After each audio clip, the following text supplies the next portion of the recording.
You've noticed that whenever you are really struggling and depressed, you write in your journal in the third person to distance yourself from yourself.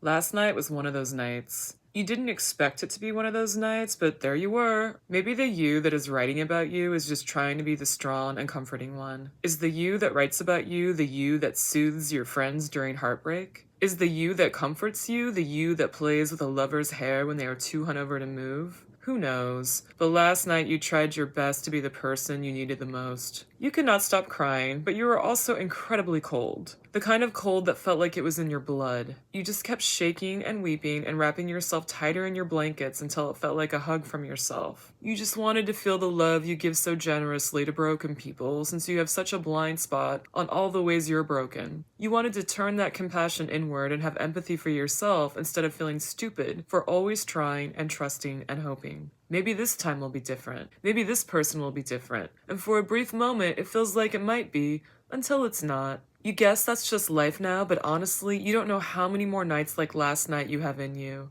Maybe last night needed to happen so you could have the kind of deep cry that feels like an exorcism. The kind of cry that feels like projectile vomiting all the feelings you no longer wish to carry around. The feelings that weigh you down and slow your pace and fuck up your days and mess with your sleep. You wanted to cry them all out until you no longer felt anything, but even feeling nothing is feeling something. You cried about the world and your purpose and the friends you were growing apart from, and the man with the sad eyes that asked you for money you don't have, and the family you never see, and the cruelty of time and distance. You cried about the ways you betray yourself and lie to yourself and hurt yourself. You cried about how cold you felt and how warm and nice and comforting a hug would have been, and you cried over the fact that you did not get one tonight. Not a hug hello or a hug goodbye, and you wondered if the goodbye tonight was the kind of goodbye that is just a bye, because what's so good about it? You cried about the fact that these tears that would not stop had started over a guy because are you kidding me? How stupid. But that just made you cry even more, because you should never feel bad or stupid for opening your heart up to somebody. You cried over the comments this video will get, and the remarks friends will make because they all want the best for you and hate to see you hurt, but you don't want to hear how it's his loss or how you deserve better, because he was better. You were excited. You cried over how lovely he is and how much you like him and how much fun you had and how he seemed different and how you can't even be mad at him. He wasn't a dick like the other ones. He wasn't even using you for sex. He was great.